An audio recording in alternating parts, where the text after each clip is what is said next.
The first thing I remember about that war is the sound. Not weapons, not screaming, silence. A silence so complete that my own hearts felt too loud inside my chest. My name is Vren Castellaxis. I am not human. I never was. I come from a heavy world called Thren Prime, where the gravity is strong enough to crush a human bone in a single fall. We were bred for strength. We were bred for war. And when we first met your kind, we believed the fight would be over before it truly began. I was wrong. Every soldier who fought beside me was wrong. I am old now, older than most of my kind ever lived to be. The interviewer sitting across from me is young, maybe the same age I was when I first stepped onto human soil with a rifle in my hand and pride in my chest. She has asked me the same question 3 times, and 3 times I have avoided it. Tonight, I will not avoid it any longer. She wants to know what humans were like in war. She wants to know why my people, who had conquered 43 worlds before we ever heard the word Earth, could not conquer one. So I will tell her. I will tell you. It began on a colony world called Ashvale, a human settlement barely 20 years old, built on farmland and hope. My unit was sent to secure it as part of the early campaign. Command told us it would take 1 day. We believed them, because every other world had fallen in less time than that. I was young then, freshly trained, standing at the back of a transport ship with 40 other soldiers. My commanding officer was a Thren named Draxus Vaughn, a veteran of 3 previous wars, a soldier so confident that he laughed when the scanners showed us the size of the human defense force. 400 settlers. Perhaps 60 of them carrying weapons. We were 800 trained soldiers with shielded armor and plasma rifles. Draxus told us this would be a training exercise, not a war. We landed at dawn. The colony was quiet. Wooden houses and metal storage buildings scattered across golden fields. I remember the smell of the air, sweet and strange, nothing like the mineral dust of my homeworld.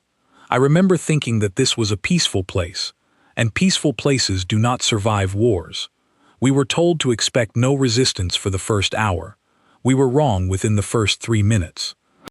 A young human soldier, no older than the interviewer sitting across from me now, appeared on a rooftop and fired a single shot. It struck Draxus directly in the throat, below his armor plating, in the one place our shielding technology had never been tested against a human weapon. He fell before he could even raise his rifle. That was the first death. It was not the last. What followed was not a battle in the way my people understood battle. We were trained to fight in open formations, standing tall, trusting our shields, trusting our numbers. Humans did not fight that way. They vanished into the fields. They fired from windows and then disappeared before we could return fire. They used the wooden houses as cover, knowing our weapons would burn through wood in seconds, and somehow they were never inside when we did. By midday, we had lost 60 soldiers. 60, against a colony we were told held no real defense. I remember crouching behind an overturned supply crate, my hands shaking for the first time since I had left training. Beside me was a soldier named Kessa, barely older than I was. She kept asking where the humans were. I did not have an answer. None of us did. They were not fighting like an army. They were fighting like something else, something that understood fear better than we did, and used it against us instead of feeling it themselves. At sunset, Draxus's replacement, an officer named Tarek, ordered a full retreat to the landing zone. I remember the shame in his voice as he gave the order. Retreat was a word my people rarely used. We were the ones who made others retreat. As we pulled back across the fields, I saw her for the first time, a human woman standing at the edge of a wheat field, not hiding, not running. She held a rifle loosely at her side, watching us leave. She did not fire. She did not need to. She simply watched, as if she already knew this would not be the last time we met. Later, I would learn her name, Ellen Marsh, but that night I only knew her as a shape in the golden light, a symbol of everything my people had failed to understand about the world we had come to conquer. I remember one more moment from that retreat, a moment I did not speak of for many years afterward. As we crossed the last stretch of open field before reaching the landing zone, a young soldier beside me named Torval stumbled and fell, his leg torn open by shrapnel from an earlier explosion. He begged us not to leave him behind. Thren doctrine was clear on this point. Wounded soldiers who could not keep pace during a retreat were considered lost, and stopping to carry them risked the entire unit. I stopped anyway. I do not fully know why, even now. Perhaps it was the shock of the day, or perhaps some part of me already understood that the rules we had always followed were built for a different kind of war than the one we had just fought. I pulled Torval onto my shoulder and carried him the rest of the way, while Kessa covered our retreat with what little ammunition she had left. We made it to the ship as the last transport doors were closing. Torval survived, though he never returned to active duty. Years later, he would tell me that carrying him that day was the only reason he lived long enough to see the peace eventually signed between our peoples.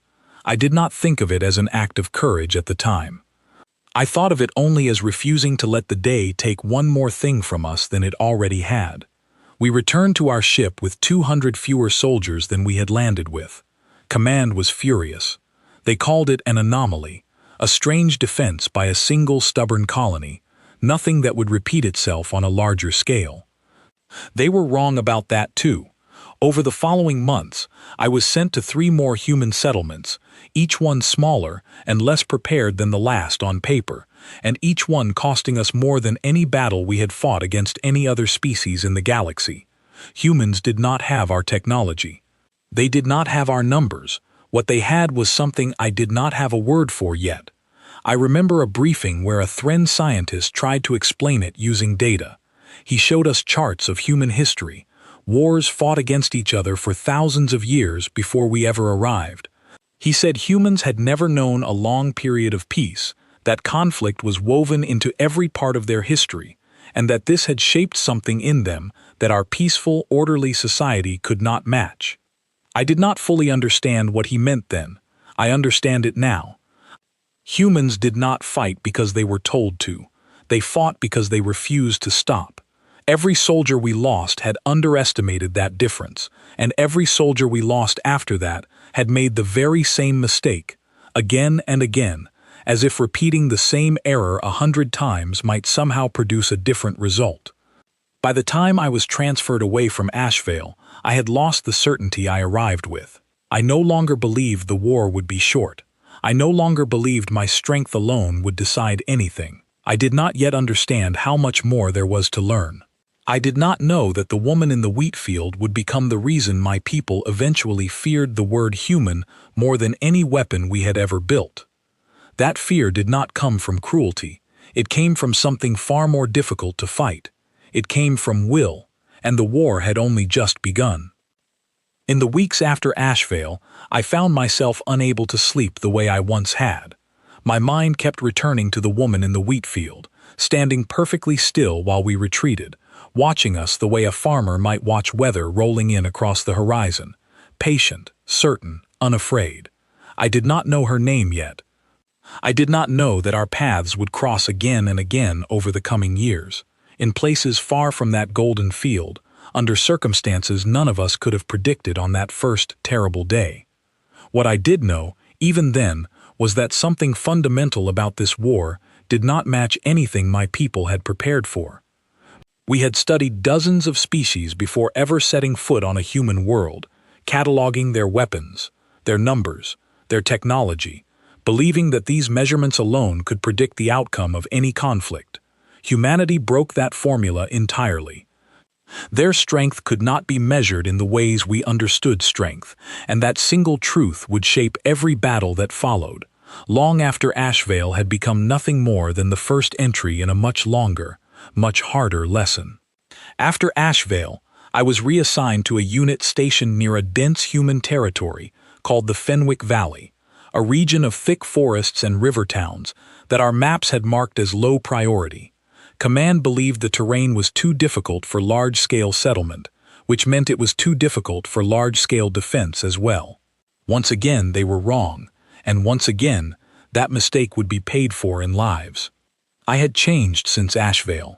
I no longer walked into human territory expecting an easy fight.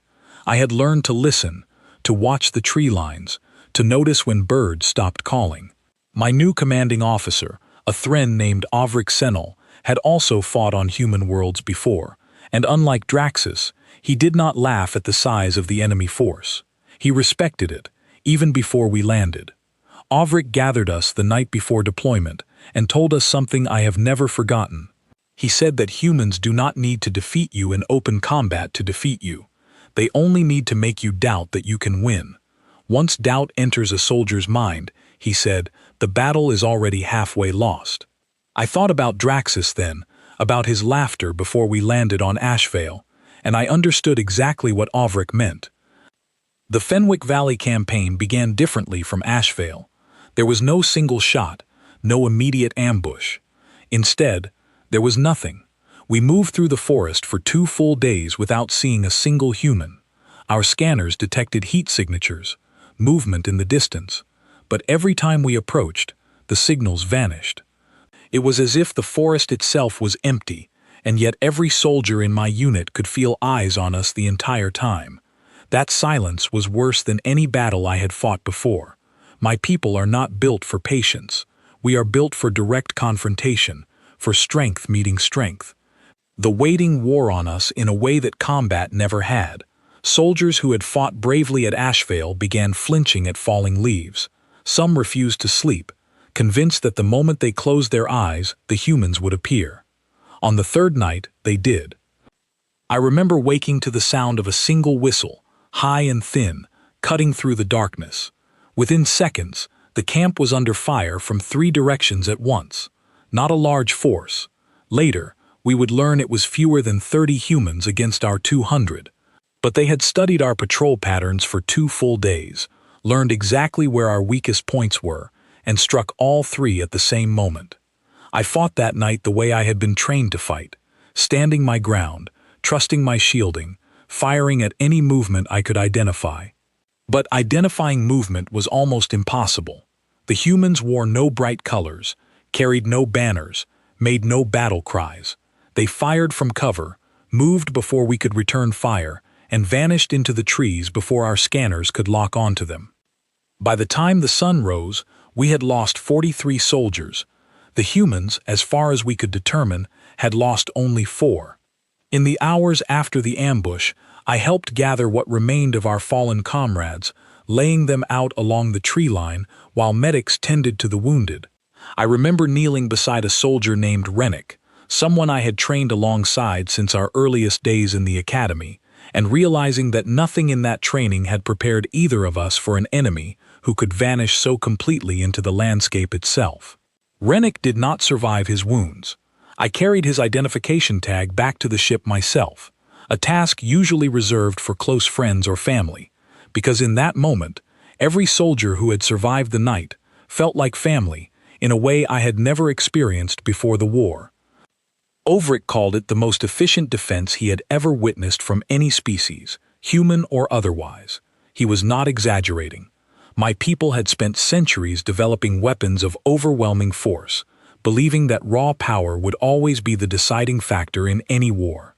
The Fenwick Valley proved that power alone meant nothing against an enemy who refused to fight on your terms. It was during this campaign that I first heard the name the Thren soldiers had given to the human squad leader responsible for that ambush. They called her the Quiet One, because none of the survivors could describe her voice, her face, or even her exact position during the attack. All they remembered was a presence, calm and controlled, directing her soldiers with hand signals instead of words. I did not know then that the Quiet One and the woman I had seen in the wheat field at Ashvale were the same person. I would not learn that until much later, when the pieces of the war finally came together in ways none of us could have predicted. Over the following weeks, my unit adapted. We stopped relying solely on numbers and force. We began studying human tactics, human patience, human willingness to wait days for a single opportunity to strike. It was humbling. My people had always believed our approach to war was the correct one, the natural one, the one dictated by strength and honor. Watching humans fight taught me that honor meant nothing to an enemy who was fighting simply to survive. There was a moment during that campaign that has stayed with me more than any battle. We had captured a human scout, a young man named Peter Lang, separated from his unit during a river crossing. Standard procedure dictated interrogation, and I was present when Overick questioned him. Peter did not resist, did not plead, did not show the fear I expected. He answered questions calmly, giving us nothing useful, deflecting every attempt to learn about troop positions or supply lines.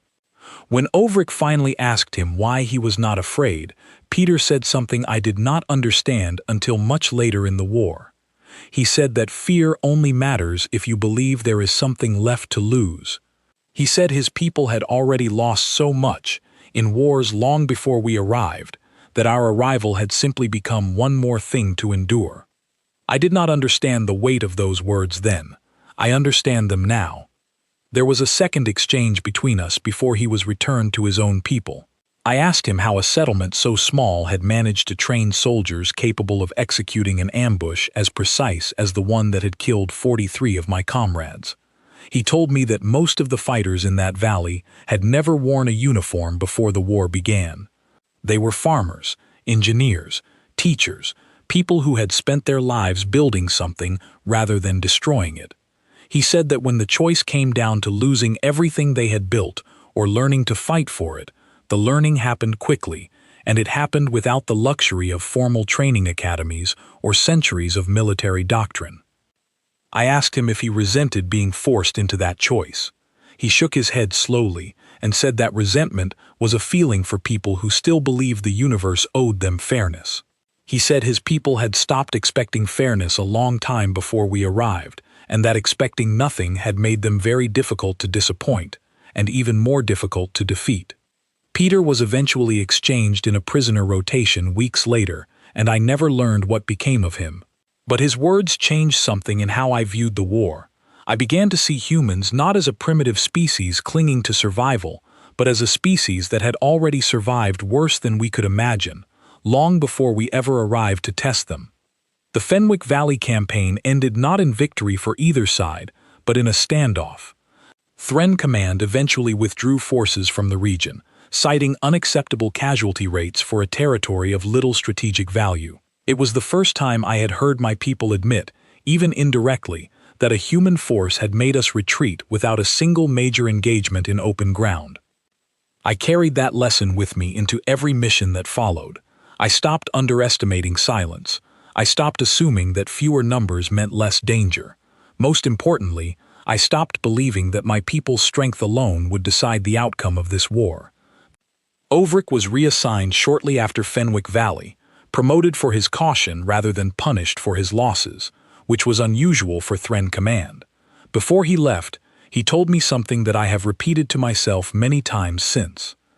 He said that the humans were not simply defending land, they were defending an idea of themselves, a belief that they would not be conquered, no matter the cost.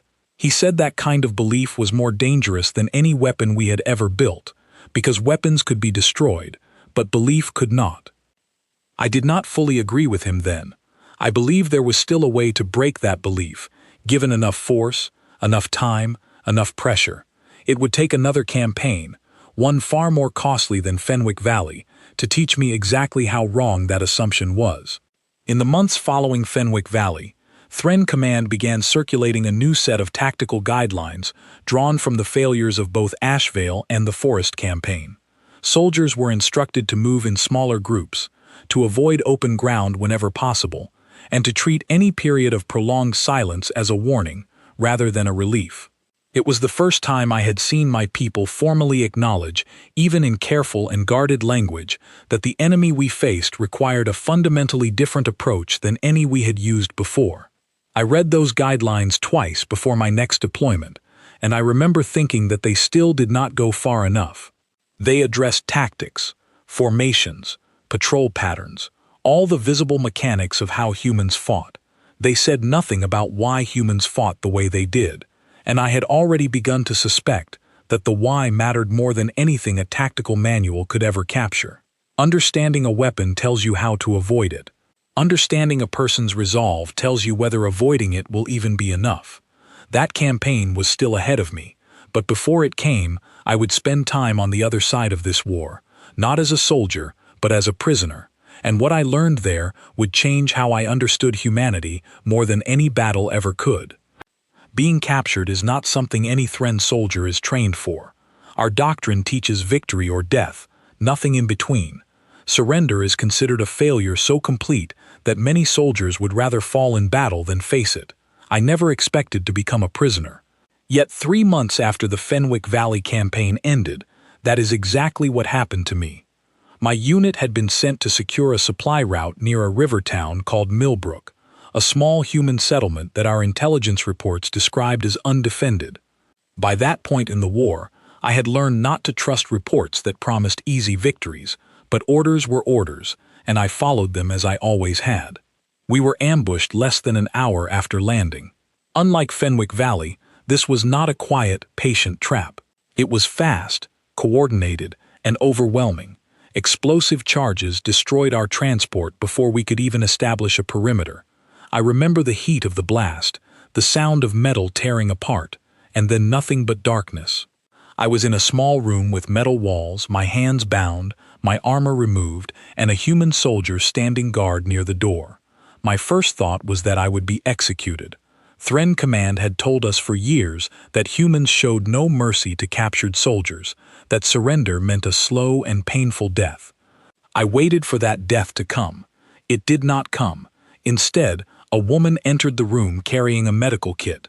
Her name, I would later learn, was Grace Turner, a field medic assigned to the human resistance forces in that region. She examined the wound on my shoulder, cleaned it, and wrapped it carefully, speaking softly the entire time, though I understood little of what she said at first. I remember asking her, through the limited translation device strapped to my wrist, why she was helping me. I was the enemy. I had come to conquer her world. She looked at me for a long moment before answering. She said that treating a wounded prisoner was not about who I was or what I had done. It was about who she chose to be, even in the middle of a war that had taken so much from her people already. I did not understand her answer then. I have thought about it every day since. Over the following weeks, I was held in a facility built beneath the town, a network of tunnels and reinforced rooms that our scanners had never detected. It became clear to me that Milbrook was not an undefended settlement at all. It was a stronghold, hidden in plain sight, exactly the kind of deception my people had underestimated again and again throughout the war. I expected harsh treatment. I received something else entirely. Meals were shared equally among prisoners and guards alike, though supplies were clearly limited. Injured prisoners, Thren and human alike, received medical care without distinction. I saw human soldiers give up portions of their own rations for wounded Thren captives, an act that made no sense to me based on everything I had been taught about this war. During those first weeks in Milbrook, I shared a small holding room with 2 other Thren prisoners, a soldier named Corin and an engineer named Bassa, who had been captured while attempting to repair a downed transport. Corin spent most of his days in silence, convinced that our captors were simply waiting for the right moment to execute us once they had extracted whatever information they needed. Bassa disagreed, pointing out that a species intent on execution would have little reason to spend limited medical supplies treating our wounds so carefully. I found myself agreeing with Bassa more each day, though I did not fully trust my own judgment yet. It would have been easy to mistake careful treatment for a longer, crueler kind of manipulation. I had been trained to expect deception from an enemy, to assume kindness was simply another weapon aimed at a different target.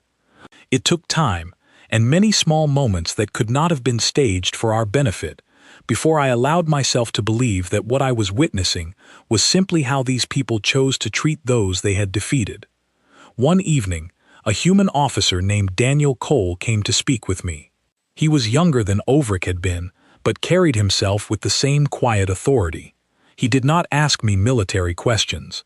Instead, he asked what my life had been like before the war, whether I had a family, whether I missed my homeworld. I answered cautiously at first, expecting the questions to be a trick, a way to extract information through kindness instead of force. But as the conversation continued, I realized Daniel was not trying to manipulate me. He was simply talking to me, the way one person speaks to another, regardless of the uniforms we wore or the war being fought above our heads.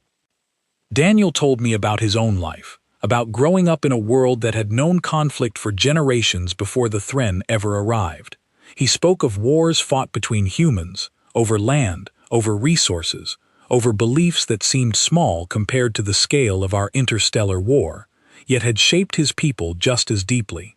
He said that by the time we arrived, humanity had already learned hard lessons about survival, resilience, and the cost of underestimating an opponent. I asked him why his people fought so differently from mine, why they hid instead of standing openly, why they struck quickly and disappeared instead of meeting us in direct combat. He smiled, though there was little humor in it, and told me that humans had learned long ago that pride was a luxury only the strong could afford, and humanity had rarely been the strongest force in any conflict it faced. He said that adapting, hiding, striking carefully instead of recklessly, was not weakness. It was survival refined into strategy. My people had built our doctrine around strength because we had rarely needed anything else. Humans had built their doctrine around resilience because strength alone had never been enough to save them. Daniel returned to speak with me several more times over the following weeks. During one visit, he brought a small device displaying old photographs, images of a town that no longer existed, destroyed during an early Thren bombardment before humanity had organized any meaningful resistance. He told me his sister had lived there. He did not tell me this with anger in his voice, only a kind of tired honesty that I found more unsettling than any accusation could have been. I asked him why he was telling me this, a Thren soldier, a member of the very force responsible for that loss. He said that hatred aimed at an entire species accomplished nothing, and that he had learned, through losses too numerous to count individually, that judging every Thren soldier by the actions of Thren command would only make him blind to the moments when understanding might actually matter. He said conversations like ours were rare, and he intended to make use of everyone he was given, because the war would not last forever, and whatever came after it would depend on people from both sides, remembering that the other side had been capable of more than just conquest. I did not have an answer for him that night. I only listened, turning his words over in my mind long after he had left the room. During my time in Milbrook, I also encountered Ellen Marsh again, though I did not immediately recognize her. She visited the prisoner facility infrequently, always briefly, always without announcement. It was Grace who eventually told me her name, and it was only then that I connected her to the woman I had seen at the edge of the wheat field on Ashvale, and to the whispered legend among Thren soldiers known as the Quiet One. She did not speak to me directly during most of my captivity. When she finally did, it was near the end of my time there, the night before a prisoner exchange had been arranged between our forces. She entered my cell alone, without guards, and sat across from me in silence for a long moment before speaking. She asked if I understood why her people fought the way they did. I told her what Daniel had explained, about resilience over pride, about survival refined into strategy. She nodded, but said there was more to it than that. She said that every human soldier fighting in this war carried with them the memory of every human who had ever fought before them, against every threat their species had ever faced. She said that when a Thren soldier fell in battle, it was a loss, but the war continued unchanged in spirit. When a human soldier fell, something older than the war itself seemed to rise in response, a stubbornness passed down through generations who had never known an easy peace.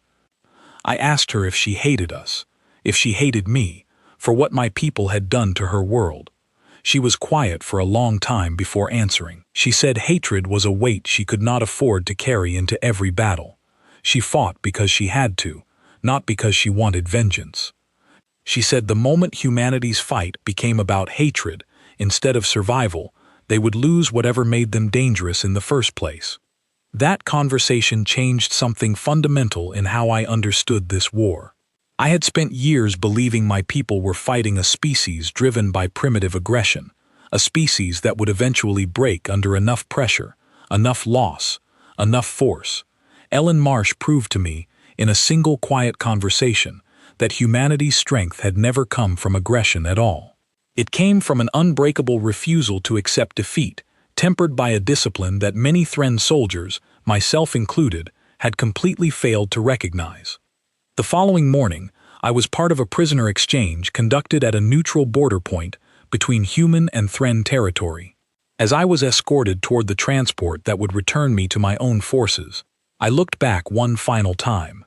Ellen Marsh stood at the edge of the human perimeter, watching, exactly as she had on the day we first met in the wheat fields of Ashvale. I did not know then that our paths would cross again, years later, under very different circumstances. I only knew that the soldier who returned to Thren Command that day was not the same soldier who had been captured weeks earlier. Before I boarded the transport that morning, Grace approached me one final time, carrying a small pouch of medical supplies she pressed into my hands without explanation. She told me that where I was going, healers would be scarce, and that carrying something to help others, even enemy soldiers, might matter more than I realized. I did not fully understand the gesture until much later, when I used those very supplies to treat a wounded Thren soldier during the early days of the Ashfall Ridge campaign, a soldier who would not have survived the journey back to our lines otherwise. Command debriefed me extensively after my return, hoping to extract useful intelligence about human facilities, tactics, and leadership. I gave them what I could, but I withheld one thing that I never fully explained in any official report.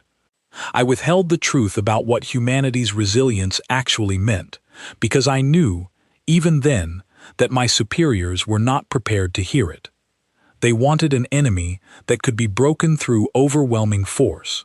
What I had witnessed in Milbrook was an enemy that had already been broken many times throughout its history, and had rebuilt itself stronger each time.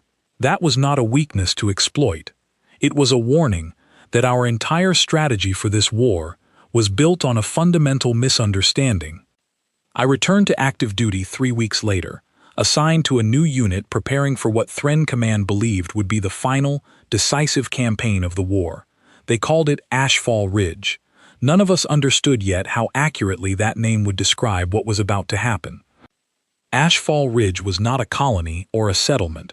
It was a mountain range, gray and jagged, sitting at the border between human-controlled territory and the last major region my people had not yet attempted to take.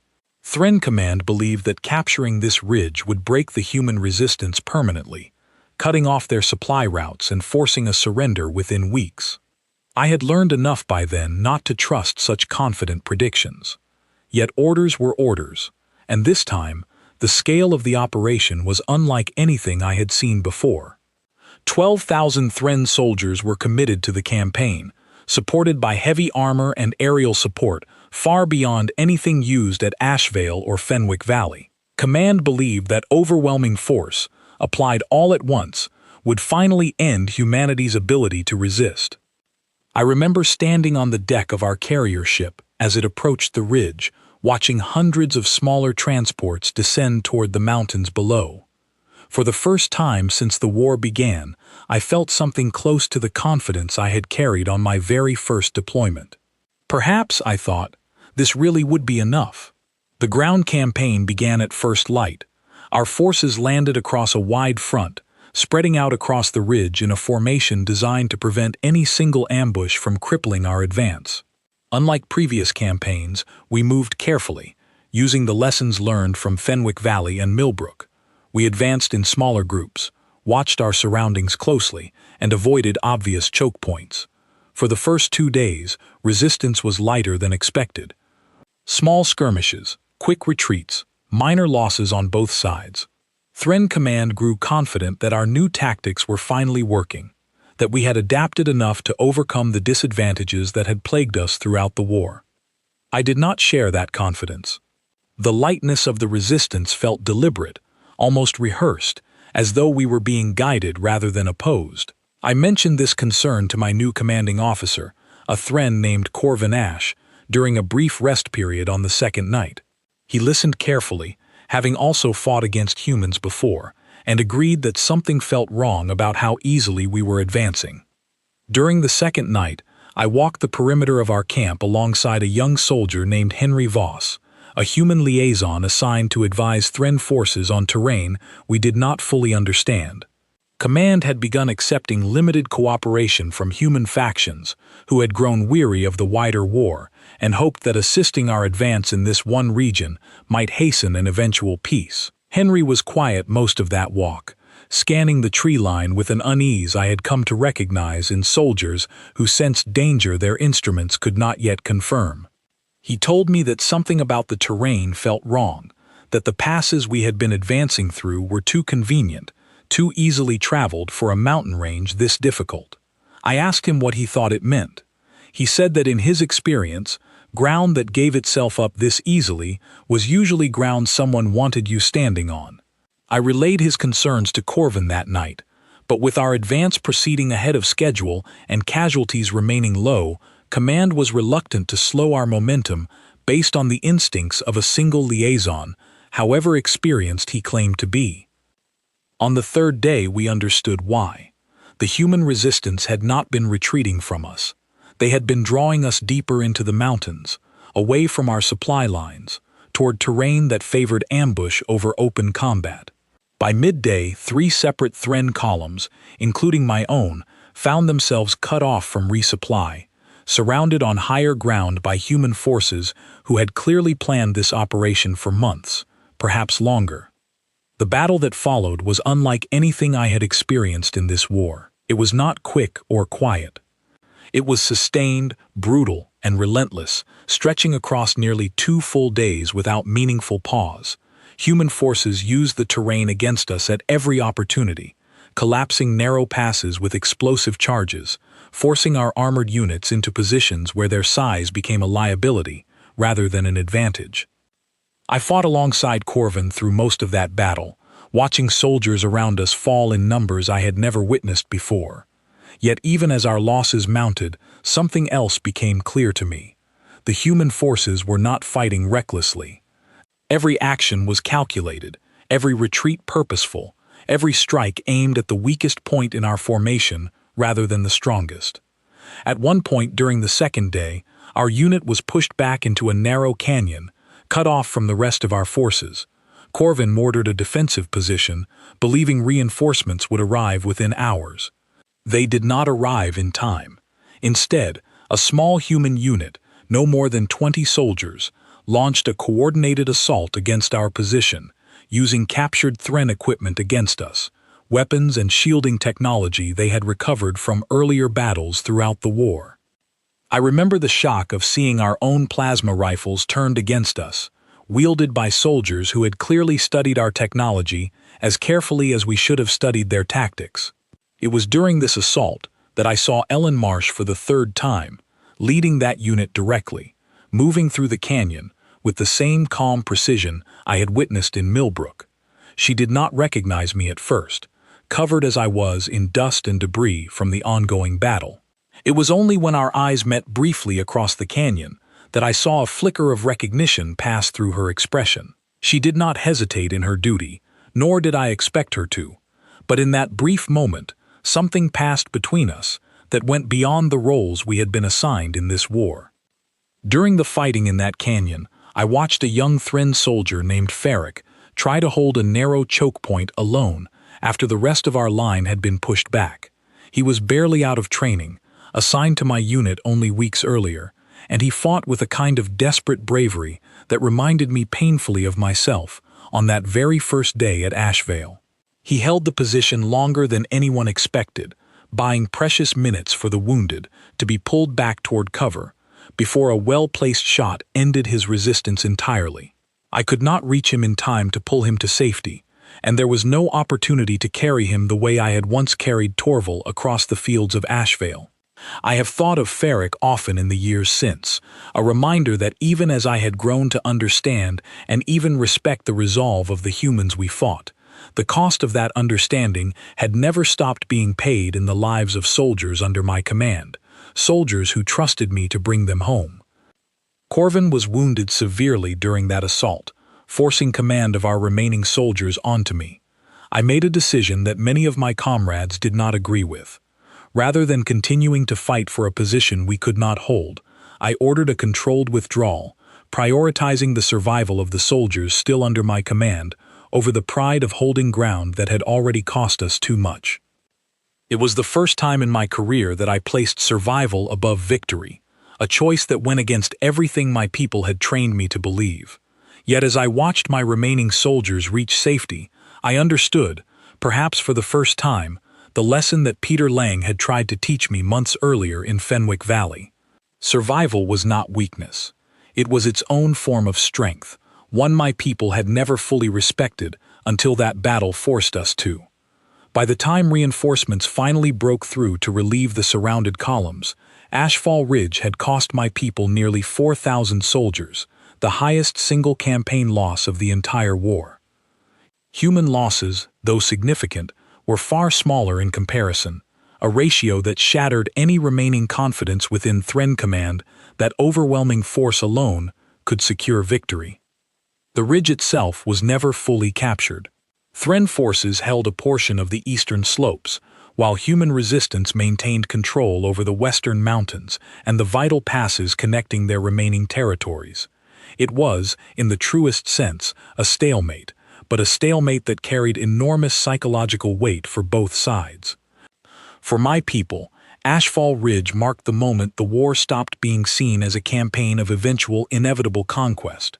For the first time, Thren Command began openly discussing the possibility that this war might never be winnable through force alone. That realization did not come easily, and it did not come without significant internal resistance from officers who still believed, as Draxus once had, that enough strength applied correctly would eventually break any enemy. I no longer believed that. I had seen too much, lost too many soldiers under my own command, and witnessed too many moments of human resilience that defied every principle my people had built our military doctrine upon. Ashfall Ridge did not end the war, but it ended something within me that had persisted since my very first deployment on Ashvale. It ended the belief that this war could be won the way we had always believed wars were meant to be won. What came after Ashfall Ridge was not another battle, but a slow, difficult process that neither side fully expected. It was the beginning of something my people had never attempted with any species we had previously encountered across the stars. It was the beginning of negotiation, built not on surrender, but on mutual exhaustion and a grudging respect that had been earned through years of conflict neither side could fully win. In the days following the withdrawal from Ashfall Ridge, I was summoned before a panel of Thren commanders to explain my decision to retreat rather than continue holding a position we had already lost. I expected discipline, perhaps even removal from active service. Instead, the panel listened carefully as I described the coordinated nature of the human assault, the loss of Corvan, and the impossibility of holding a canyon against an enemy who had studied our tactics as thoroughly as we had once believed, only we were capable of studying theirs. One commander, older than most in the room, asked me a single question before dismissing the panel. He asked whether I believed this war could still be won through force alone. I told him the truth, knowing it might end my career entirely. I told him that I no longer believed it could. To my surprise, he nodded slowly, as though I had confirmed something he had already begun to suspect on his own, and said that my report would be forwarded to the highest levels of command without alteration. The negotiations that followed Ashfall Ridge took nearly 2 years to complete. I was not present for most of them, having been reassigned to administrative duties as Thren Command slowly began restructuring its approach to the war. But I followed the progress closely, aware that the outcome would shape the rest of my life and the lives of every soldier who had fought and died on both sides of this long, difficult conflict. What eventually emerged was not the outcome anyone had predicted at the beginning of the war. Thren Command had entered this conflict believing, as we always had, that superior strength would inevitably produce surrender. Instead, what we achieved was something far rarer in our history. A negotiated peace between equals, built not on conquest, but on the recognition that humanity could not be broken through force, no matter how much force was applied. The terms of that peace were complex, involving territorial boundaries, resource agreements, and protections for human colonies that had survived years of conflict. But the detail that mattered most to me, the detail that changed how my people would view the galaxy for generations to come, was far simpler than any treaty clause. For the first time in Thren history, we had fought a war we could not win, against a species we had once considered primitive, and had been forced to accept them as equals rather than subjects. I often think about how differently this war might have ended if my people had approached it with the humility we eventually learned, rather than the arrogance we carried into that very first battle at Ashvale. So many lives, human and Thren alike, might have been saved if we had simply taken the time to understand our enemy before attempting to conquer them. Years passed after the peace was signed. I retired from active service, choosing instead to study human history and culture, driven by a need to understand the species that had changed my understanding of war, strength, and resilience so completely. It was during this period of study that I finally learned the full history of humanity's wars against itself, conflicts that had shaped their species long before my people ever arrived among the stars. During my studies, I traveled to several human worlds that had once been battlefields, now slowly rebuilding under the terms of the peace. I visited the fields of Ashvale, no longer scarred by conflict, wheat growing tall once again over ground where Draxus had fallen on that very first day of the war.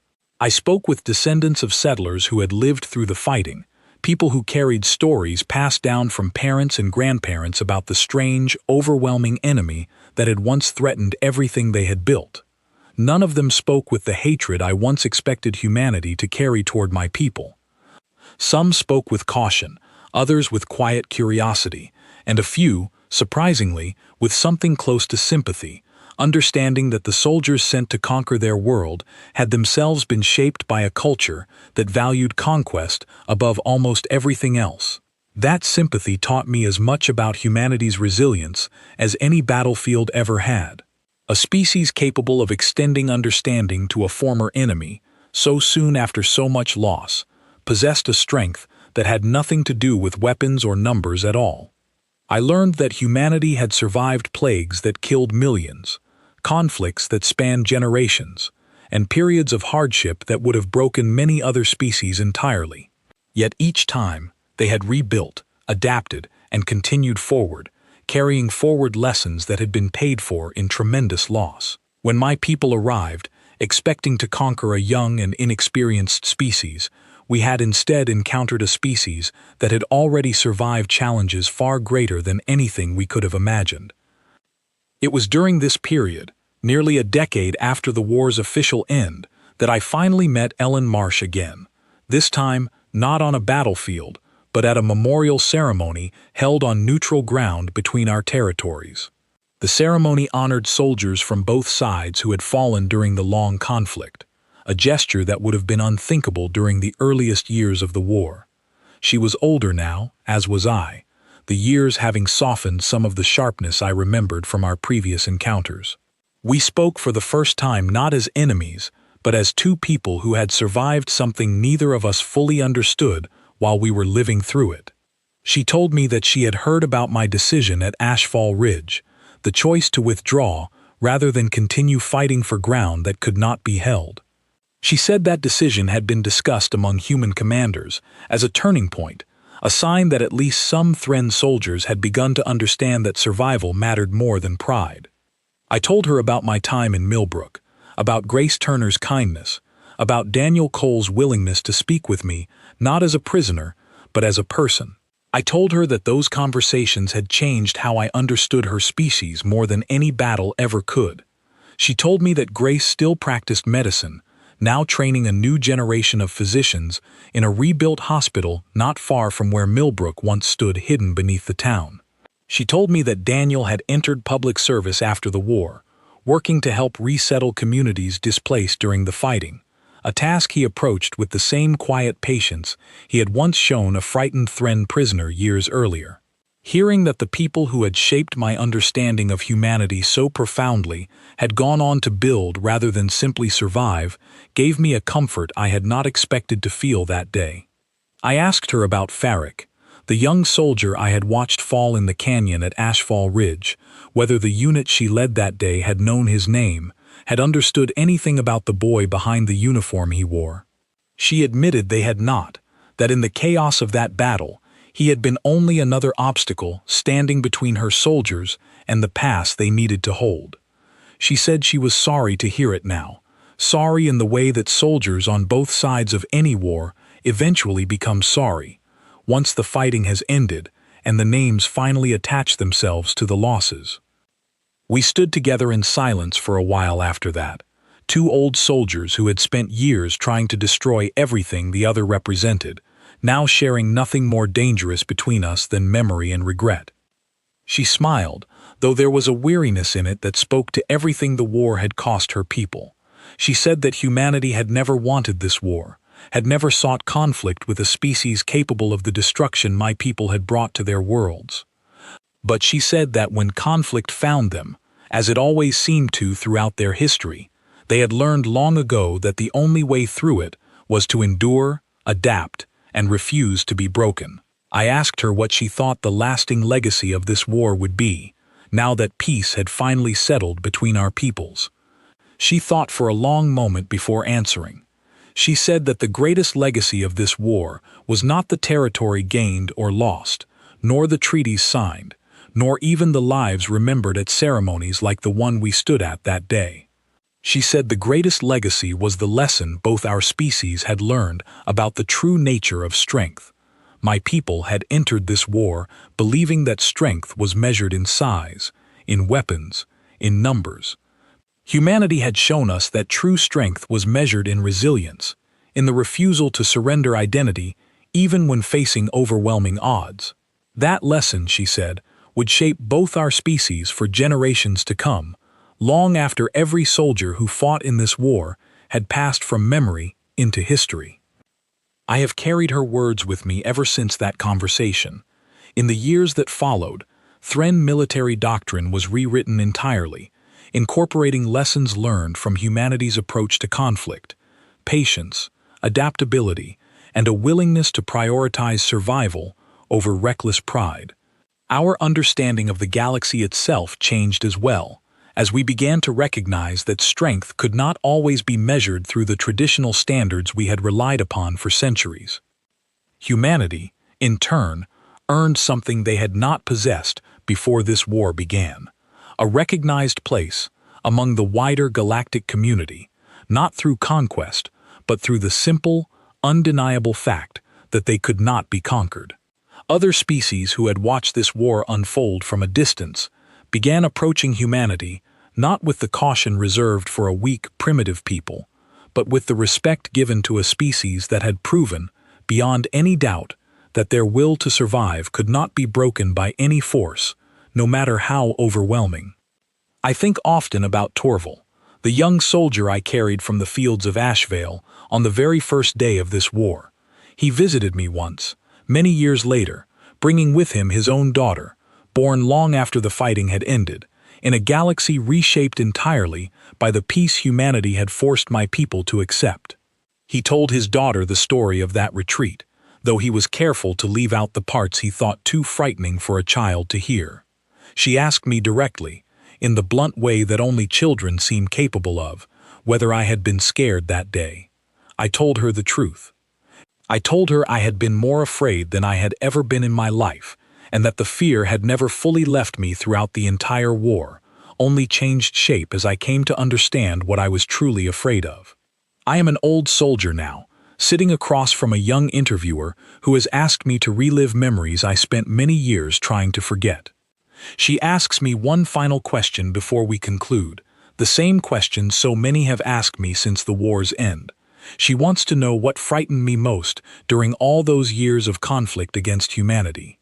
I think of the silence in Fenwick Valley, of the ambush in Milbrook, of the overwhelming losses at Ashfall Ridge. But none of those moments answer her question honestly. What frightened me most was not any single battle, weapon, or tactic humanity used against my people. What frightened me most was the realization, slow and undeniable, that no matter how much force we applied, No matter how many soldiers we lost, humanity would never simply give up. That is the terrifying tale I have carried with me since the earliest days of this war, and it is the tale I will carry until the end of my life. Humanity was never the weak, primitive species my people once believed them to be. They were something far more dangerous than any weapon we had ever built. They were unbreakable, not because they lacked fear, but because they had learned, across countless generations of hardship, exactly how to endure it. That lesson, learned at tremendous cost on both sides, remains the true legacy of the war between our peoples. Not conquest, not defeat, but a hard-earned respect between two species who once believed they understood the true meaning of strength, until humanity taught the galaxy something far more powerful than force could ever be. Resolve.